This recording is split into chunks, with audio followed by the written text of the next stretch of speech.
Oke, Assalamualaikum warahmatullahi wabarakatuh. Kembali di acara Ayo Ngopi Sebelum Aksi. Ya, saya minum dulu kopinya ya. Manis sekali kopi ini. Alhamdulillah hari ini saya sudah ada di Piwek. Nah, tentunya teman-teman yang di sekitar Kota Malang, khususnya di kabupaten, tentunya tahu Piwek ini karena sudah banyak aktivitas yang dilakukan oleh teman-teman, baik lembaga ataupun beberapa perusahaan melakukan aktivitas di sini. Nah, sudah hadir di sini yang memiliki rancangan dan pengembangan tentang Piwek ini. Monggo, kenalkan diri dulu, Bu. Silakan. Terima kasih. Oke. Assalamualaikum warahmatullahi wabarakatuh. Salam. Perkenalkan, nama saya Made Astuti, saya Direktur Piwek. Piwek ini kepanjangannya ya, Ketun Sewu Wildlife Education Center. Ya, jadi memang ini tempat pendidikan non formal ya, untuk edukasi. Pendidikan non formal. Ya, untuk edukasi, untuk luar wildlife biasa. ya, untuk hidupan liar ya. Kehidupan liar. Dan tumbuhan. Tumbuhan. Nah, teman-teman, tentunya kalau kita ngomong tentang pendidikan non formal, banyak hal yang kita ketahui untuk bagaimana pengembangan yang saat ini dilakukan oleh teman-teman di kurikulum Merdeka. Sebagaimana kita ketahui bahwa kurikulum Merdeka itu adalah bagaimana kita menguatkan skill dan kegiatan-kegiatan anak-anak kita dalam keterampilan dan kebudayaan. Dan di sini kami sudah lama sekali berkegiatan dengan Piwek ini. Kemudian kita melakukan aktivitas, dan hari ini kita adalah sesi terakhir untuk kegiatan Super Camp yang acara tahunan yang dilakukan oleh FIB Academy. Dan saya ingin tahu, Bu, sekarang apa hal-hal baru yang mungkin dilakukan Piwek ini? Sebelumnya kan sudah banyak kegiatan outbound ya, kemudian pengamatan burung misalkan, terus trekking dan sebagainya. Mungkin ada hal-hal baru yang Ibu lakukan dalam rangka optimalisasi tentunya dari pendidikan non formal yang ada di sini. Silakan, Bu. Ya, terima kasih. Jadi untuk hal-hal yang baru sebenarnya ya tidak semuanya baru ya. Ya, pengembangan lah ya. Pengembangan geng. Ya, jadi kita lebih untuk mengenalkan pertama eksplorasi pohon ya. Juga kenapa sih kita harus menghormati pohon? Karena pohon tempat hidup atau habitat dari binatang-binatang, dan kenapa mereka tinggal. Nah, itu ada jaring-jaring makanan yang akan harus diamankan ya. Ya, betul. Jadi karena banyak juga ya, mohon maaf, mungkin ada beberapa kayak pendamping gitu yang memahami bahwa beberapa pohon tertentu ya seperti beringin itu menurut mereka itu rumahnya setan. Nah, kita mendampingi di situ bahwa sebenarnya Allah tidak pernah menciptakan sesuatu itu sia-sia. Jadi pohon beringin selalu ada manfaatnya ya. Selalu ada manfaatnya. Jadi kita mengembangkan di sana bagaimana mereka melihat pohon beringin itu secara utuh. Bagaimana dengan daun-daunnya, terus bagaimana dengan batangnya, terus akarnya, seperti apa fungsi-fungsinya seperti itu. Nah, terus binatang-binatang apa saja yang menggantungkan hidupnya di pohon tersebut. Itu. Ada banyak hal yang kita kembangkan di sana. Ini untuk eksplorasi pohon, dan juga selain itu kita juga mengembangkan untuk pengenalan sungai. Memang di Piwek tidak ada sungai, biasanya kita bawa ke tempat lain ya, untuk belajar tentang sungai, apa saja yang mempengaruhi sungai, manfaat-manfaat sungai untuk manusia. Ya.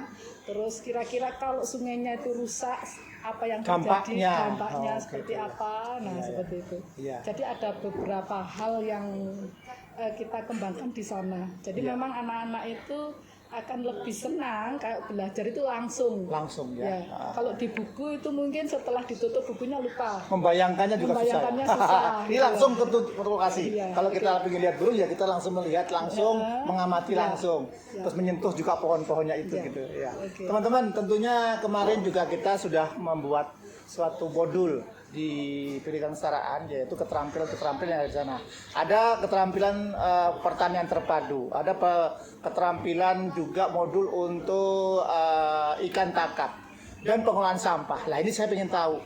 Hari ini saya tadi barusan baca bahwa Indonesia adalah salah satu negara yang terbanyak sampahnya untuk makanan, hampir 20 juta.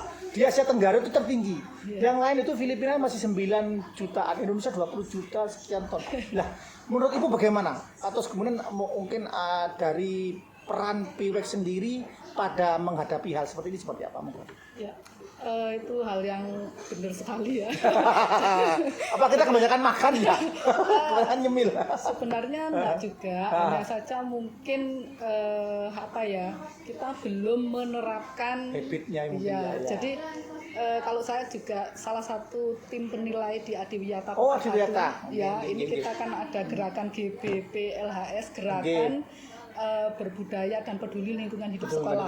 Nah, itu kita menganjurkan kepada anak-anak didik untuk setiap sekolah yang mengikuti ya calon sekolah Adiwiyata itu harus untuk sekolah sendiri menerapkan, misalnya harus membawa tumbler, bawa tempat minum. Untuk kantin-kantin, bagaimana caranya mereka itu menyediakan mangkok untuk misalnya jual bakso atau mie, ya berarti mereka bawa mangkok itu. Jadi bukan kemasan-kemasan yang nggak pakai kemasan ya itu. Jadi karena bagaimanapun pendidikan itu sangat penting. Jadi kita harus mulai dari hal yang paling kecil. Jadi kalau sampai sedotan juga kan sekarang kan nggak boleh pakai. Jadi di sekolah pun juga tidak boleh. Jadi ada kriteria di situ yang langsung to the point. Misalnya tidak membawa bungkus makan sekali pakai, itu ada poin-poinnya kalau di situ gitu ya. Jadi enak sekali kita membantu. Jadi guru-guru pun juga akan tahu, para pendidik juga ini nggak boleh, ini boleh, ini. Nah seperti itu, jadi lebih mudah. Saya harap karena nanti itu juga akan dihitung timbulan sampah dulu sebelum mereka ikut Adiwiyata itu berapa, setelahnya berapa, ada perubahan atau tidak. Nah hal seperti itu juga dievaluasi. Jadi dengan semakin banyaknya sekolah-sekolah, mungkin sekolah panjenengan juga mungkin nanti bisa ngikut jadi itu nanti akan bisa meminimalisir dan mengurangi lah. Kalau di PIWEK sendiri memang kan sebisa mungkin kan makan di sini kita nyediakan prasmanan, jadi tidak ada bungkus makan yang menumpuk seperti plastik atau apapun lah. Kita selalu berusaha untuk memakai yang terus-menerus bisa yang gampang diolah atau diurai lah ya.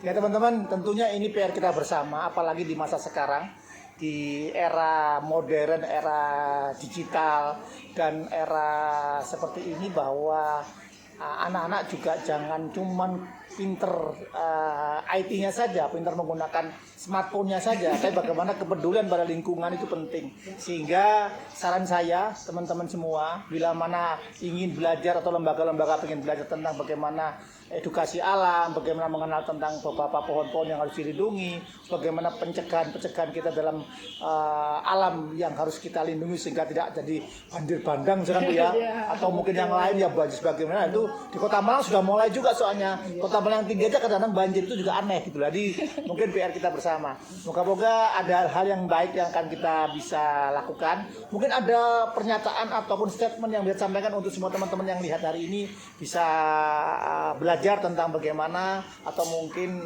sesuatu yang bisa disampaikan untuk masyarakat. Silakan.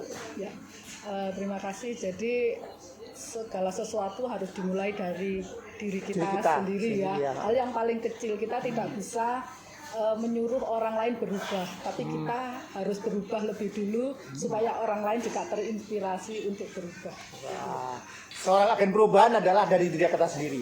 Tidak mungkin kita akan merubah orang lain kalau kita tidak merubah perilaku kita dengan baik. Selamat berkarya, moga-moga ada produktivitas yang muncul dari diri Anda semua. Dan jangan lupa datang ke PIWEK supaya Anda bisa tahu bagaimana aktivitas yang menarik. Terima kasih. Wassalamualaikum warahmatullahi wabarakatuh.